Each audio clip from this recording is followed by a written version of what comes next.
saya perlulah diadili berdasarkan track recordnya. Apa ada isu-isu yang berbangkit. Setakat ini tidak ada yang belum lagi mungkin diuji, dan ketika waktunya saya layak untuk diuji dan layak untuk dinilai oleh anak-anak muda, dan ini adalah komitmen awal saya, insya-Allah. Kalau mana ianya bertentangan dengan aspirasi anak muda, ia bertentangan dengan prinsip yang kita ingin bawa, insya-Allah kita akan bersuara, dan anda juga boleh memberikan pandangan dan ingatkan saya untuk juga bersuara. Ialah kadang-kadang kita suka untuk berikan kritik orang lain, kadang pada waktu kita ini antara cabaran dia. Apatah lagi kritikan itu sama-sama kawan. Kalau nak kenyataan itu salah, kawan itu kata, kalau kita serang dia kata tak ada setia kawan dan parti. Kalau kita diam, orang akan kutuk kita, mana konsistensi memegang prinsip. Ini antara dilema dia. Saya ingat semua daripada kita sama. Ada saudara Nik Fatur Rahman, moderator, Dr. Nur Ashikin. Kita akan tersepit pada keadaan ini, tetapi saya cuba untuk melatih diri saya dan juga teman-teman yang nanti akan bersama dalam mengemudi sayap pemuda Parti Pejuang, itu Pejuang Muda, untuk mempunyai pendirian yang lebih jelas dan jujur, namun disulam secara terhormat di dalam menyampaikan. Saya ingat itu pandangan saya. Okey, baik. Jadi sebenarnya tidaklah kritikan tu boleh, tapi kena secara berhemah lah ya, kita kata. Baik, untuk soalan seterusnya kita beralih ke Dr. Nur Ashikin. Doktor, di luar negara kita nampak masyarakat telah mula beralih kepada kepimpinan yang muda. Kebolehan mereka diperakui, potensi mereka diangkat ke tahap yang tinggi. Tapi dalam negara kita pula ada beberapa parti telah mula bergerak ke arah itu dan mengangkat pemimpin muda, dan ini jelas jika kita lihat kepada struktur organisasi mereka dan pemilihan mereka sebagai calon untuk pilihan raya. Dan dalam pejuang pula bagaimana? Mungkin ramai yang nak tahu apa resepinya sebenarnya dalam kalangan sayap-sayap muda ini untuk kita mencapai satu utopia, sebuah parti yang cenderung memberi ruang dan peluang untuk anak muda mengembangkan dirinya dalam politik. Silakan Doktor. Okay, terima kasih. Okay, sebelum saya jawab soalan tu, saya sentuh sikit mengenai Bersatu. Kita bagi contoh sebabkan saya sayap wanita muda. So, Bersatu dia ada Sri Kandi. Tetapi sebelum ini, Sri Kandi tak ada sayap muda. Maksud dia semua wanita tua dan juga wanita yang, saya panggil wanita berusia lah. Wanita berusia dan juga wanita muda, semuanya diletakkan di bawah satu sayap. Dan pada saya ini tidak sihat, sebab kita sepatutnya wanita muda tu dia ada tarikan dia tersendiri dan juga ada idea yang lebih segar dan sebagainya. Tetapi akhirnya mereka buat pisahkan. Ada sayap Sri Kandi muda dan Sri Kandi yang berusia lah. So kenapa sebenarnya akhirnya satu parti sayap wanita ni yang dahulunya tak ada sayap muda akhirnya bertukar kepada ada sayap muda dan juga sayap wanita berusia. Sebab mereka akhirnya sedar bahawa penting. Wanita muda tu penting untuk ada, dan wanita muda ni kena ada menerajui satu sayap sendiri. Dan saya bagi contoh pejuang ya. Kenapa dia jadi penting Doktor? Kenapa dia jadi penting, perlu diasingkan keduanya tu pada pandangan Doktor? Kalau pada pandangan saya sebenarnya mereka mula mengasingkan tu sebab undi 18 ni sangat hangat. So daripada dulu pun dah ada ura-ura yang nak menggerakkan undi 18, dan juga kita kalau tengok sejarah-sejarah election yang lepas, parti-parti yang terlalu race dominan ni selalunya kalah di saluran pengundian anak muda. Jadi saya rasa antara faktor-faktor saluran pengundian anak muda dan juga undi 18 dan juga lebih ramai lagi youth political movement yang semakin meluas dekat Twitter especially, yang membuatkan akhirnya parti-parti yang konservatif ni yang especially yang Malay based parti ni, dia akhirnya membuka mata bahawa anak-anak muda ni perlu diberi satu ruang untuk mereka lebih agresif untuk bersuara. Dan kalau dulu youth political movement especially di social network ni tidaklah terlalu ketara seperti sekarang. Kalau sekarang ni kita ada macam-macam youth political movement dan mereka sangat agresif especially di Twitter dan sebagainya, dan itu juga menghantar satu signal dan signal kepada parti-parti sedia ada bahawa anak muda ni ada suara mereka dan perlu didengari. Okay, sekarang saya masuk mengenai pejuang ya. Pejuang ni pada saya awal lagi kita dah tunjukkan bahawa kita sangat memberi ruang kepada anak muda. In fact kepada kepimpinan tertinggi, G5 yang tertinggi itu pun ada anak muda, sebab ketua penerangan kita saudara Ulia umur dia bawah 30 tak silap saya. Bawah 30 rasanya Ulia ataupun bawah 30.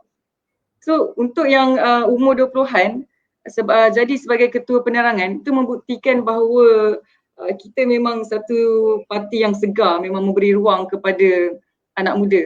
Kalau kita lihat kepada sejarah-sejarah parti lain, recently baru mereka letak anak muda pegang sebagai ketua penerangan, sebagai contoh UMNO. Tapi sebelum-sebelum ni tak ada pun. Tapi pejuang kita awal bermula pun memang awalnya orang lain lah, dan tapi seterusnya adalah Ulia. Maksudnya memang ada ruang dalam parti pejuang ni untuk anak muda. Dan saya rujuk kepada kajian yang dibuat oleh UNIANYD tahun 2012. Dia kaji 13,000 anak muda dekat 186 negara. Soalan dalam kajian tu adalah apa yang menyukarkan anak muda nak masuk kepada politik. So hasil kajian tu jawapan dia adalah sama, lebih kurang adalah sebab tidak diberi peluang. Dan sebab tidak diberi peluang tu akhirnya anak muda tidak masuk ke dalam parti politik. Jadi apabila kita membuka dua sayap muda, pejuang muda bawah Dr. Abu Hafiz dan juga pejabat muda bersama saya, itu membuktikan bahawa kita memberi ruang. Dan ada juga parti lain ada sayap muda, tapi kenapa dikatakan bahawa tidak memberi ruang? Sebab sayap muda pada parti lain masih lagi terikat, kena ikut lagi yang lama-lama ni punya senior-senior dia punya kata-kata. Tapi untuk sayap pejuang muda dan juga pejantan muda, kita diberi kebebasan. Maksudnya kita tidak ada senior-senior ni yang kata pejuang wanita muda, ini je hala tuju yang you kena bawa. Ini je modul yang you kena bawa. Begitu juga untuk Dr. Abu Hafiz, pejuang muda. Dan apabila kita sebagai pemimpin muda ni diberi kebebasan untuk menerajui sayap muda, barulah sayap tu jadi betul-betul segar dan muda. Sebab tak ada campur tangan daripada mereka yang berusia ni. Dan itu yang saya boleh katakan bahawa yang betul-betul memberi ruang tu saya berani katakan bahawa pejuang. Kita memang betul-betul memberi ruang kepada anak muda. Dan seperti yang Dr. Abu Hafiz cakap tadilah, memang dalam mesyuarat, walaupun saya dan juga Dr. Abu Hafiz muda, dan saya jauh lagi muda daripada Dr. Abu Hafiz, ada beza dalam beberapa tahun, kita memang boleh bersuara, kita boleh suarakan apa yang kita rasa betul ataupun tidak terhadap Yang Amat Berhormat Tun. Dan Tun memang a very good listener. Dan saya rasa ini sukar sebab saya pun pernah berada dalam parti lain sebelum ni.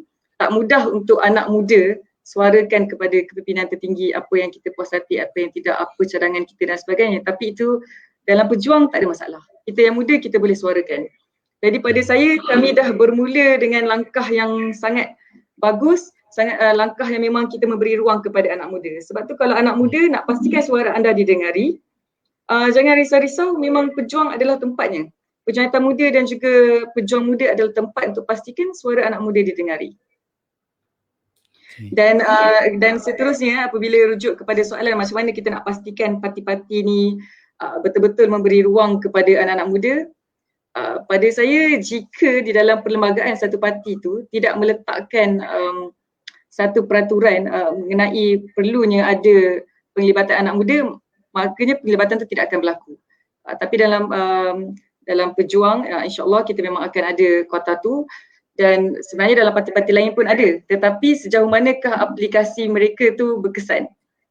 Macam saya cakap tadilah, bila saya pun pernah rasa duduk dalam Puteri UMNO, suara kita tidaklah didengari dan kita tidaklah boleh betul-betul menyampaikan apa yang kita nak.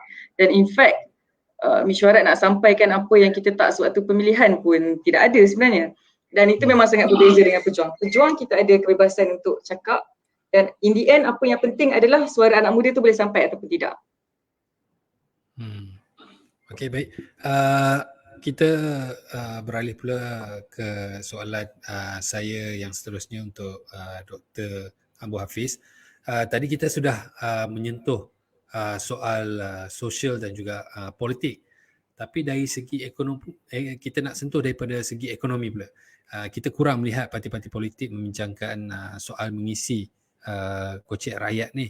Jadi apa polisi sayap anak muda pejuang akan bawa atau tawarkan sama ada dari segi dasar, program dan sebagainya, khususnya daripada segi ekonomi, dan juga melihat 5-10 tahun akan datang ni, apa visinya dari segi ekonomi. Mungkin ramai anak muda nak tahu, sebab dia mungkin kita ni asyik bergaduh hari-hari pasal kerajaan pintu belakang lah, buka parlimen dan sebagainya, tapi kita lupa ataupun kita mungkin alpa dalam kita membincangkan perkara-perkara yang mungkin boleh mengisi kocek mereka untuk 5-10 tahun akan datang. Jadi bagaimana pandangan Dr. Abu? Silakan Dr.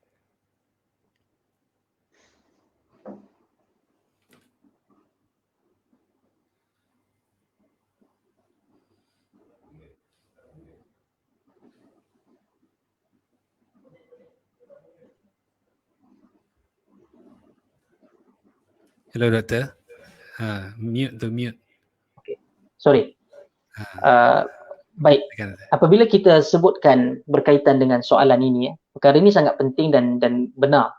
Walaupun secara umum kita tahu banyak juga komentar saya secara peribadi adalah bersifat lebih pada responsif. Contoh yang terbaru, apabila undi 18 dilewatkan lagi oleh SPR sebagai contoh. Ini menimbulkan marah di kalangan parti-parti politik. Bukan saja di kalangan pembangkang, bahkan daripada UMNO. UMNO lebih agresif berbanding dengan PAS dan Bersatu. Walaupun Armada cuba untuk agak sedikit keras, namun akhirnya ia tetap seperti menghormati apa yang dilakukan. Begitu juga apa yang lebih menakutkan ataupun bagi saya yang lebih inkonsistensi itu wujud adalah pada kenyataan Presiden PAS. Maka beliau menyatakan sama sekali menyokong. Walaupun peringkat awal dahulu 2019 sebelum daripada pengundian itu berlaku, ianya adalah bersifat, beliau adalah sangat menyokong kepada pindaan undi 18 itu daripada 21 kepada 18. Baik. Mungkin orang kata ialah responsif, tetapi ialah satu berkaitan dengan polisi. Kerana polisi itu telah dibuat dan mempunyai impak dia apabila undi 18 itu berlaku, namun ianya cuba untuk digagalkan dan kita respon terhadap cubaan untuk menggagalkan kepada satu reform baru di dalam demokrasi berparlimen dan juga pengundian di Malaysia. Okey, ia mungkin nampak kita tak mencadangkan sesuatu. No, kita mempertahankan satu polisi yang cukup baik. Namun dalam waktu yang sama saya sedar apabila kita sedang menyusun sebagai contoh pejuang muda, saya kira Dr. Rashikin juga sedang menyusun kepimpinan di peringkat nasional beliau dan juga negeri pejuang wanita muda. Pejuang muda juga ada. Kita mempunyai ruang masa yang agak sempit ketika ini untuk menerima ataupun menilai mereka yang menghantar CV untuk menjadi esko di peringkat nasional dan juga penyusunan kita di peringkat negeri-negeri, ketua pejuang muda negeri yang kita akan umumkan insya-Allah dalam seminggu ini. Apabila kita dalam keadaan PKP tak boleh bergerak, kita tak boleh untuk bertemu bersua muka, ini semua adalah satu kekangan. Walaupun parti wakil-wakil ataupun sayap-sayap parti pemerintah itu boleh sampai ke Sabah, boleh begitu dan begini, kita ada kekangan tersebut. Inilah antara kelemahan dan juga ketidakadilan yang berlaku kepada kumpulan yang berada di posisi pembangkang. Baik. Maka apakah polisi, apakah dasar dan program? Saya suka untuk melihat kepada gambaran kesebelasan utama, kalau bahasa bolanya lah, kesebelasan utama kepada pimpinan esko pemuda pejuang muda nasional ataupun Malaysia. Apa yang saya cuba untuk sampaikan adalah penyusunan itu mewakili bagaimana setiap biro itu akan very responsif melihat kepada isu dan polisi dasar negara kerajaan berkaitan dengan bidang-bidang ataupun ke dalam kementerian-kementerian tertentu. Sebagai contoh dalam hal ehwal agama dan dakwah Islamiah, guaman dan perundangan. Apa isu-isu perundangan, terutama kita dalam keadaan darurat ini. Ada banyak-banyak isu yang baru yang timbul yang membantu sebenarnya kepada rakyat Malaysia memahami literasi perundangan. Begitu juga dengan pekerjaan dan modal insan. Yang ini antara yang cuba untuk saya hasratkan untuk diperkasakan. Kerana di dalam parti-parti politik ini seakan-akan tidak ada wakil-wakil daripada segmen ataupun ruang pekerjaan yang tertentu. Mereka melihat parti politik bukan tempat untuk mereka masuk dan bersuara terhadap kebajikan yang mereka ada. Sebab itu ruang pekerjaan dan modal insan ini penting. Sebagai contoh, ada ataupun tidak satu parti yang meletakkan orang bekerja daripada gig economy, pembawa motor untuk bersuara bagi mereka. Mereka yang berada di dalam sektor seni, mereka yang berada di dalam sektor architecture dan juga kejuruteraan engineering, mereka ada masalah-masalah mereka sendiri. Saya jumpa dengan sekelompok mereka yang terlibat di dalam architecture. Mereka dibuli di peringkat PBT. PBT ni cuba memberikan isyarat tertentu bahawa dengan dia memulangkan balik dokumen ini, salah untuk stapler pun kena tolak, salah untuk isi ini, sedangkan benda itu sangat remeh pun ditolak. Untuk berikan isyarat, dia kata dalam amalannya bagilah sikit duit. Ada yang mengalami masalah tersebut.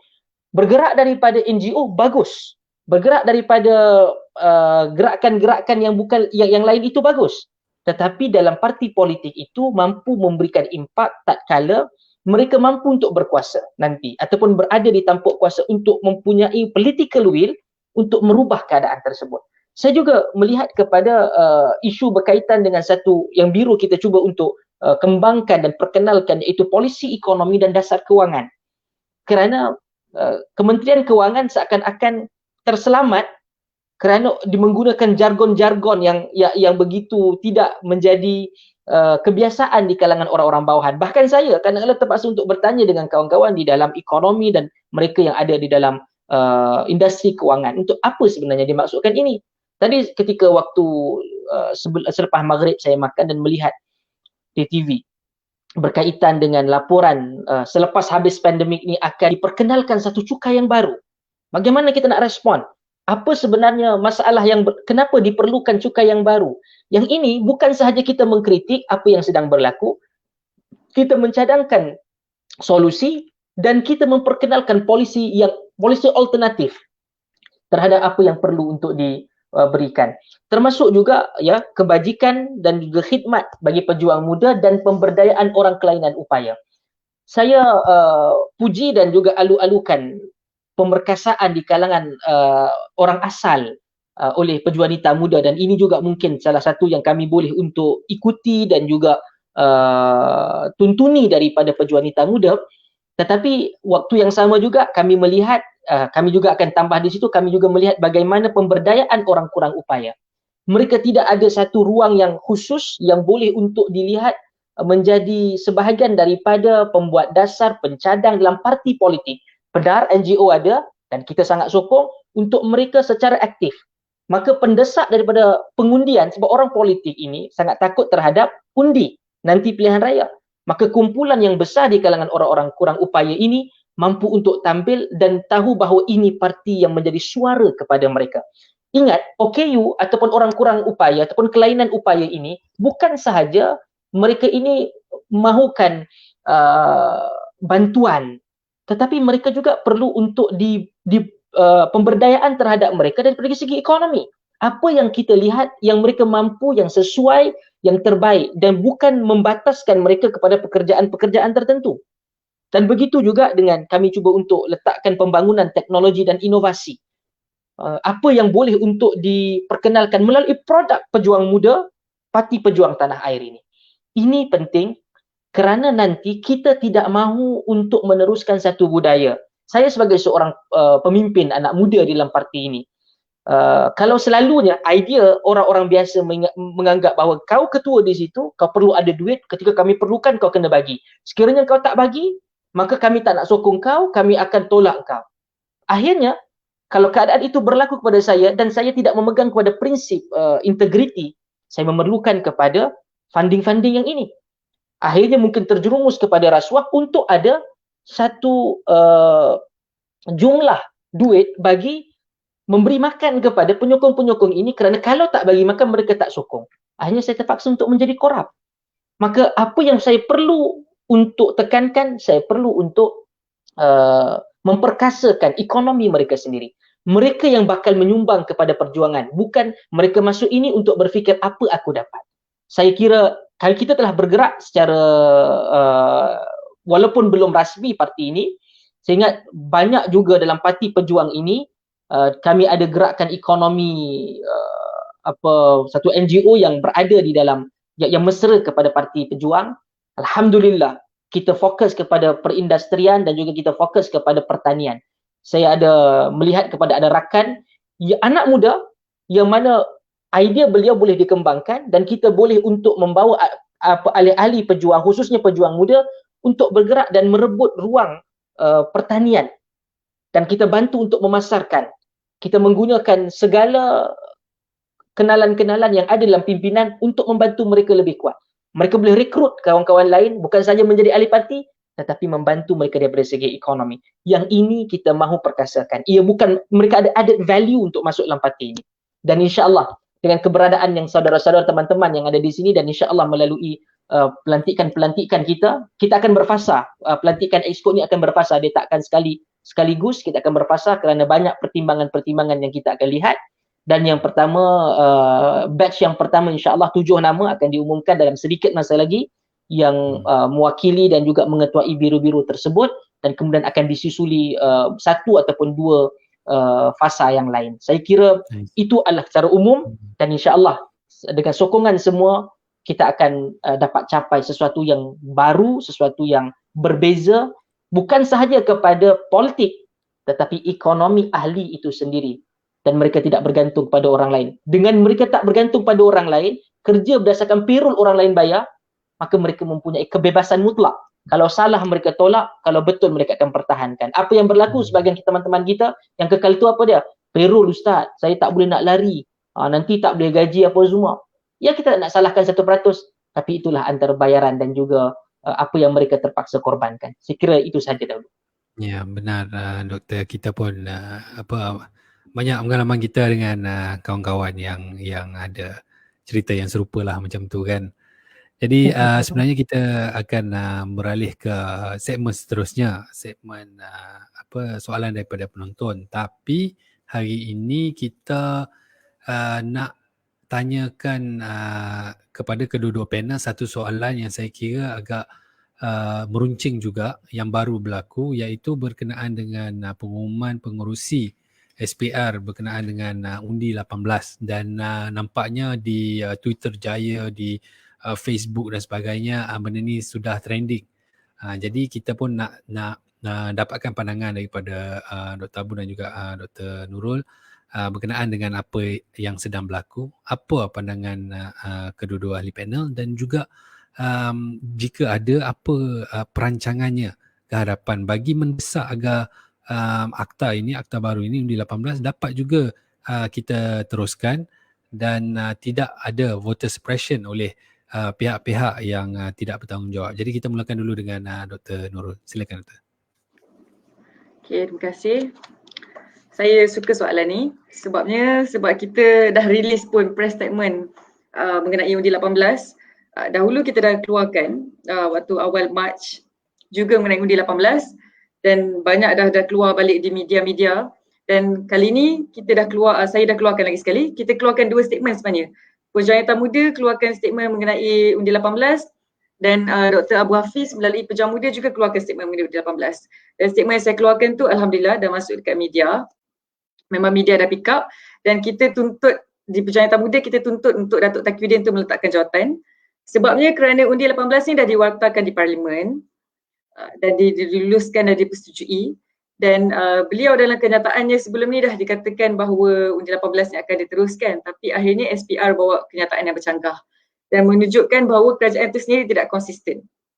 Ahli mereka sendiri pun tidak tahu apa yang jadi. Dan kalau kita tengok naratif yang dimainkan oleh parti yang ada dalam kerajaan sekarang, seolah-olah mereka cuba salahkan semuanya kepada SPR.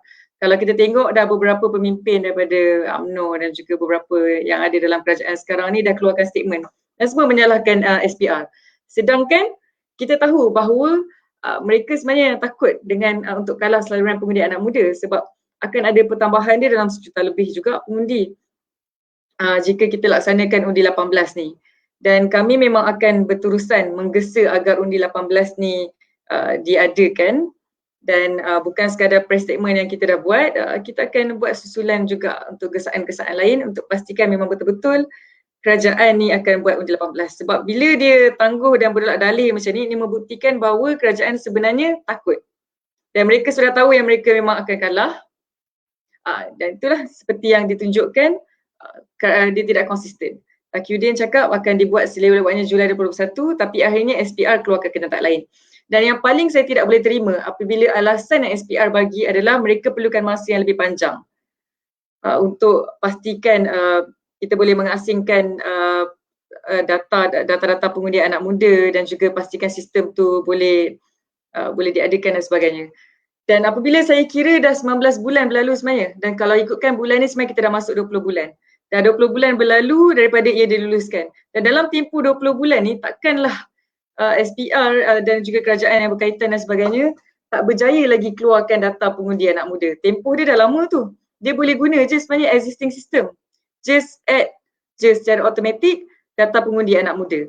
Jadi apabila dia gunakan alasan pandemik yang pada saya tiada kaitan dengan kerja-kerja SPR, dia kata apa PKP melambatkan proses dan sebagainya, itu memang saya saja mencari alasan lah dan membuatkan anak muda lagi marah. Jadi saya harap kita betul-betul anak muda suarakan melalui Twitter, Instagram dan juga Facebook. Kita betul-betul kena gesa kerajaan untuk pastikan undi 18 ni berjalan. Sebab suara anak muda ni penting. Sampai bila kita nak bagi negara ini didominasi oleh orang-orang yang berusia dan suara-suara anak muda ni ditekan. So, saya memang akan berterusan gesa dan saya harap anda semua pun buat benda yang sama juga. Baik, satu panggilan tindakan daripada Dr. Nurul Ashikin.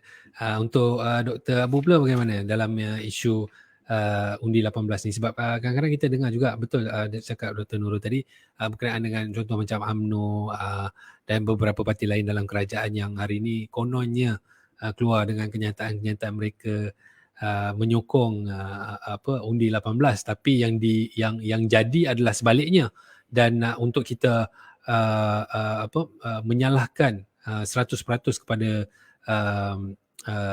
Menteri YB Taqiyuddin pun mungkin tidak begitu tepat, sebab mungkin juga hal ini adalah tanggungjawab Perdana Menteri itu sendiri, kan? Jadi bagaimana pandangan doktor berkenaan Dr. Abu berkenaan dengan hal tersebut? Silakan doktor. Baik. Soalan ini penting dan kita perlu tahu. Selain saya faham cubaan untuk underestimate anak muda dan juga undian mereka penting, saya faham. Itu satu bab perbincangan. Tapi apa yang lebih penting pada kita adalah SPR sebagai satu agensi kerajaan Suruhanjaya cuba untuk bermain silap mata dengan perlembagaan persekutuan dan juga peraturan undang-undang negara. Benda ini telah pun diluluskan. Saya kira saya tak pasti sama ada faktanya sebulat suara kerana usaha ketika itu adalah rentas semua parti. Yang penting untuk perubahan perlembagaan persekutuan ini adalah memerlukan 2/3, bermaksud tidak kurang daripada 2/3. Maksudnya 2/3 ke atas. Maka apa yang telah diumumkan oleh pengerusi SPR tersebut adalah perkara yang cuba untuk merendahkan perlembagaan persekutuan, dan ini sangat berat bagi sebuah agensi kerajaan. Satu. Dan yang kedua, saya menghargai apa yang dikeluarkan oleh pemuda UMNO. Saya menghargai sinis yang disebutkan oleh Datuk Seri Najib. Saya oleh yang berhormat YBKJ. Sahabat saya juga Datuk Seri Rizal Naina Marikan. Saya tahu mereka keluarkan. Tetapi di sini UMNO tidak pada satu posisi moral boleh untuk mempertahankan ataupun mengkritik keputusan SPR ini, kerana UMNO berada di dalam sebahagian daripada kerajaan. Kerajaan yang korup ini, kerajaan yang bermasalah ini, yang membentuk Perikatan Nasional ini, mendapat sokongan terbesar daripada UMNO. Maka apabila teman-teman di dalam UMNO dan juga Barisan Nasional ini menolak, anda mempunyai satu pendirian bahawa sekiranya untuk mendesak secara tuntas, sekiranya tidak dilakukan pada waktu yang sepatutnya, apa yang diumumkan oleh Taqiyuddin, Menteri Undang-Undang itu hanyalah mengulangi apa yang dijelaskan dan disebutkan oleh Mendiang VK Liu semasa pemerintahan Pakatan Harapan dahulu. Itu melebihi setahun lebih, proses itu telah pun berjalan. Dan komitmen itu untuk berjalan pada Jun dan ataupun Julai 2021 dibuat oleh dua menteri undang-undang pada kerajaan yang berbeza. Bermaksud proses ini on track. Dan apa yang lebih membingungkan, proses itu tidak melibatkan pertemuan fizikal sehingga menjadikan COVID-19 sebagai satu alasan untuk tidak boleh dilaksanakan penurunan umur 21 kepada 18 dan secara automatik. Baik, sekiranya automatik itu mengambil masa, hanya turunkan sahaja. Itu adalah satu keputusan polisi dan dasar. Turunkan daripada 21 kepada 18, proses yang biasa, dia pergilah ke pejabat pos ke ataupun dia pergilah kepada SPR. Buatkan secara manual, tak automatik untuk dia mendaftar. Sekurang-kurangnya begitu. Boleh turun daripada 21 kepada 18 dan dia buat secara manual. Okay, next fasa adalah untuk secara automatik. Kalau katakan ia ambil masa, apa masalah dia? Dan SPR juga tidak menjelaskan kenapa, apa yang sebenarnya dengan COVID-19 adanya kuarantin, polisi penurunan itu terencat, terganggu. Dia tak bagi tahu pun. Yang ini yang saya kira ada kerancuan, ada perkara yang tak jelas dan tidak beres lah yang dibuat oleh SPR, kenyataan yang dibuat oleh SPR, dan kemudian teman-teman dalam UMNO perlulah bertindak lebih anak jantan sedikit, bukan sekadar bantah. Benar, saya ada komitmen yang berhormat YB KJ dan juga YB Datuk Seri Rizal Naina untuk membangkitkan isu tersebut dalam kabinet. Saya alu-alukan.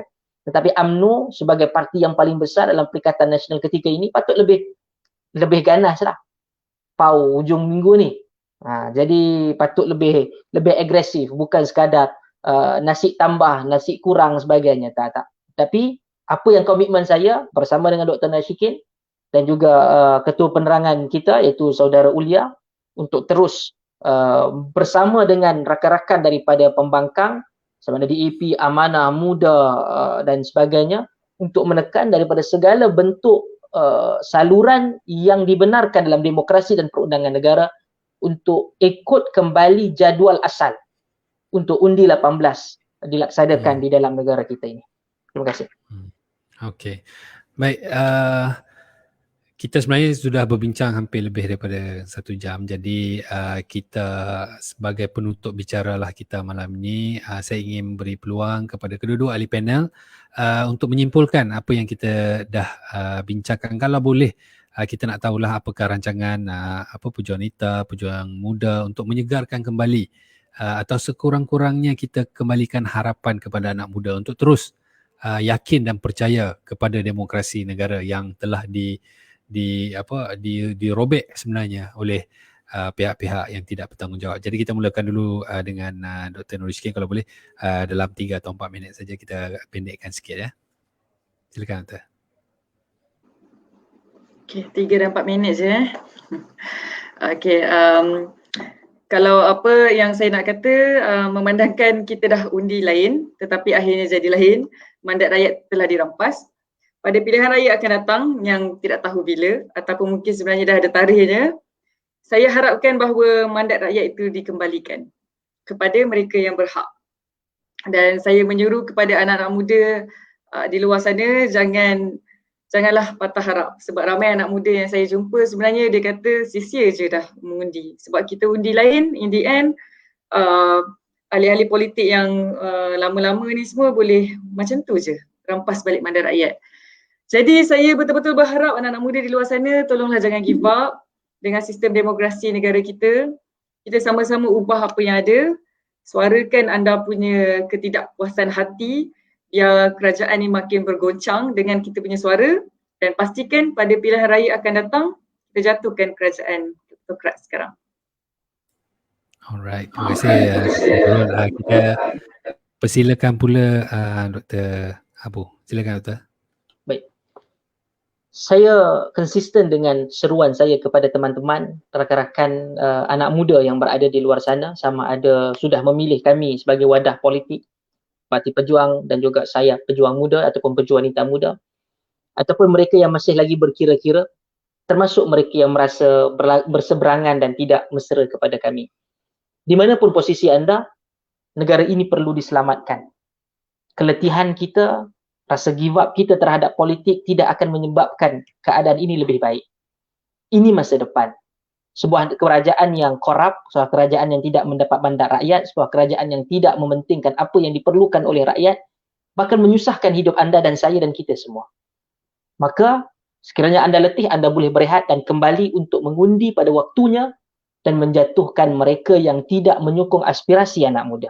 Boleh jadi yang menyokong itu orang muda dan boleh jadi yang menyokong itu adalah orang yang tidak muda lagi.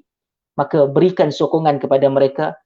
Proses politik ini, sama ada politik kenegaraan ataupun politik kepartian, penting untuk kita memastikan masa depan yang merupakan milik kita 10, 20, 30 tahun akan datang tidak akan dirosakkan dan dirobek oleh mereka yang korup di kalangan anak muda ataupun di kalangan orang yang tidak muda. Maka salah satu wadahnya adalah Parti Pejuang Tanah Air dan juga pejuang muda dan pejuang wanita muda. Sertai kami dan jangan putus asa, kerana selama mana kita hidup, selama itu kita perlu berjuang. Agi hidup, agi ngelaban, kata sebahagian kata-kata, dan kita akan teruskan. Sama ada kita berjaya ataupun kita tewas, itu kita serahkan pada Allah. Yang penting, kita jangan putus asa dan ini adalah waktu kita. Terima kasih saudara moderator. Baik, insyaAllah itulah pesanan sedikit daripada Dr. Abu Hafiz dan juga Dr. Nurul Ashikin untuk anak-anak muda sana yang sedang mendengar rancangan kita pada malam ini. Baik, terima kasih saya ucapkan kepada kedua-dua ahli panel kita, Dr. Abu Hafiz, Ketua Pejuang Muda Nasional, dan Dr. Nurul Ashikin, Ketua Pejuang Wanita Muda Nasional, kerana sudi bersama-sama kita dalam rancangan Bicara Tanah Air pada malam ini. Dan saya pasti kupasan daripada kedua-dua ahli panel kita sedikit sebanyak telah memberi pencerahan dan juga telah menambah keilmuan dan menjawab persoalan yang bermain di fikiran para penonton kita. Apapun sebelum saya mengakhiri rancangan, kita ada satu pengumuman penting sebenarnya baru tadi. Pengumuman ni ataupun apa yang kita nak, kenyataan yang kita nak bagi tahu malam ini baru saja kita ketahui. Esok akan diadakan satu perhimpunan, himpunan tuntut undi 18 yang akan dikelolakan oleh masyarakat sivil daripada pelbagai NGO dan sebagainya, termasuk juga daripada kalangan parti-parti politik untuk menuntut supaya undi 18 tetap diadakan, tetap diimplementasikan, termasuk dengan akta-akta yang telah pun dipersetujui di dalam parlimen.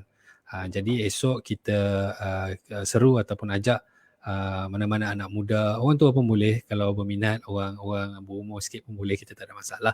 Tapi kita mahu anak muda yang turun bersama-sama menunjukkan bahawa mereka sebenarnya mahu agar kerajaan mengubah pandangan mereka ataupun mendesak kerajaan bagi berusaha lebih kuat lagi agar undi 18 ni di akhirnya dapat direalisasikan sebelum PRU 15 diadakan. Sebab kita tak naklah, kalau takut dengan undi anak muda, tak payahlah duduk dalam politik kan. Kalau nak sekat-sekat macam tu, kita rasa tak perlulah parti-parti politik ini terus berpolitik. Duduk sajalah di rumah dan amalkan politik saja di rumah.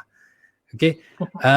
Di kesempatan ini juga pihak Bicara Tanah Air, kita turut ingin mengucapkan selamat menyambut Hari Polis yang ke-214 kepada seluruh anggota PDRM, para veteran polis serta keluarga mereka. Dan setakat itu sahaja rancangan kita. InsyaAllah kita akan kembali bersiaran, dan lepas ni mungkin saudara Imran Tua pun dia dah kurang busy sikit, dia pun akan kembali mengganti mengacara program Bicara Tanah Air. Mungkin sedap sikitlah mata memandang saudara Imran tu, dia lebih muda banyak daripada saya.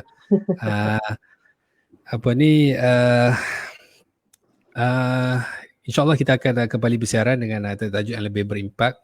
Kita juga harap tajuk kita memberi manfaat juga di masa hadapan. Dan bagi anda yang mempunyai cadangan, komen atau pandangan untuk isu yang nak kami ketengahkan, boleh PM atau DM kami. Kami ada di Twitter, kami ada di Instagram, di Facebook ada. So bolehlah DM dan PM, dan insyaAllah kami akan cuba bawakan cadangan-cadangan anda ke hadapan.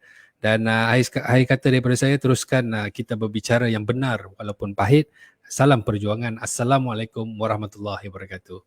Sekian, terima kasih. Assalamualaikum. Ladies and gentlemen, rebuilding a brighter Malaysia.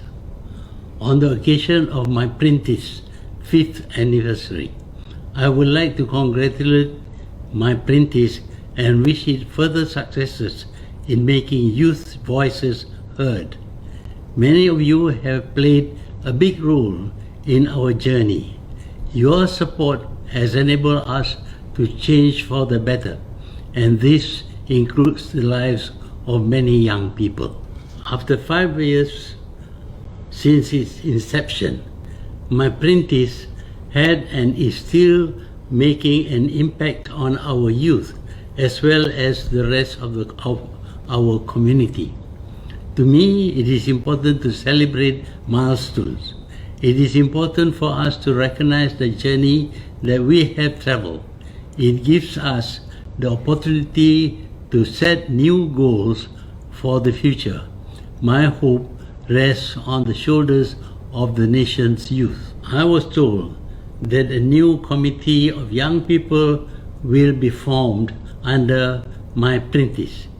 They will help to reach out and empower other youth to take action under various pillars. I hope that this will give new hope and inspiration for young leaders to spearhead the nation's development.